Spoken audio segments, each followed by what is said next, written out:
Hey guys, ഞങ്ങൾ ഈ നടന്നു പോകണം തന്നെ. ഞങ്ങൾ കപ്പയ്ക്ക ഉണ്ടല്ലോ, ഈ പപ്പായ എന്നൊക്കെ പറയും, അത് പിച്ചാനായിട്ട് പോവുകയാണ്. അപ്പോൾ അതിനെ കിടിലൊരു തോരൻ ഉണ്ടാക്കി തരാമെന്ന് ഉമ്മ പറഞ്ഞു. അപ്പോൾ നമ്മളെ കപ്പയ്ക്ക ഇവിടെ കിട്ടിയിരിക്കുകയാണ്.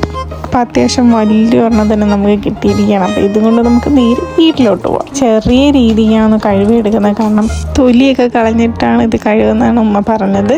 അപ്പോൾ ഞങ്ങൾക്ക് ഇതിൻ്റെ പകുതി മാത്രമേ എടുത്തിട്ടുള്ളൂ, കാരണം നമുക്ക് അത്രയും മതി. അപ്പോൾ അതിന് കുരുവൊക്കെ കളഞ്ഞ് തൊലിയൊക്കെ കളഞ്ഞ് കഴുകി കുട്ടപ്പനാക്കി എടുത്തിട്ടുണ്ട്, പകുതിയോടെ മാറ്റി വെച്ചിട്ടുണ്ട്. അപ്പോൾ അടുത്തതായിട്ട് നമ്മൾ കഴുകി വെച്ചിരിക്കുന്ന പപ്പായ ഇതുപോലെ ഒന്ന് ചെയ്തെടുക്കണം. അപ്പം എല്ലാം ചെയ്തെടുത്തിട്ട് ഞാൻ കാണിച്ചു തരാം. അപ്പോൾ അതാ നമുക്കത് ഇതുപോലെ കിട്ടും. പകുതി എടുത്തിട്ട് ഇത്രയും കിട്ടി. അപ്പോൾ അടുത്തതായിട്ട് നമുക്ക് ചെറിയ ഉള്ളി എടുത്ത് ഇതുപോലെ ചെറുതായിട്ട് അരിഞ്ഞതും പിന്നെ 2 വറ്റൽമുളകും പിന്നെ കുറച്ച് കറിവേപ്പിലയും എടുത്ത് മാറ്റി വയ്ക്കുക.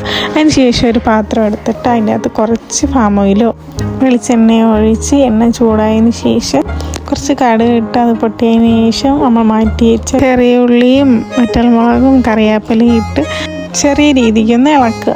അതിനുശേഷം അതിന് ചെറിയ കളർ മാറ്റം വരുമ്പോഴത്തേക്കും കുറച്ച് നമ്മൾ സാധാ അരി ഇട്ട് കൊടുക്കുക. അപ്പോൾ അതും കൂടെ ഇട്ട് നല്ലതുപോലെ മിക്സ് ചെയ്യുക. അപ്പോൾ അത് ഈ കളറാവുന്നത് വരെ നല്ലതുപോലെ മിക്സ് ചെയ്തതിന് ശേഷം അടുത്തതായിട്ട് നമ്മൾ മെയിനായിട്ട് എടുത്തിട്ടിട്ട് എല്ലാം കൂടി നല്ലതുപോലെ ഒന്നും കൂടി മിക്സ് ചെയ്യണം. അപ്പോൾ അത് കഴിഞ്ഞിട്ട് ആവശ്യത്തിന് മഞ്ഞൾപ്പൊടി ഉപ്പ് ഇട്ടിട്ട് നല്ലതുപോലെ ഒന്ന് ഇളക്കുക.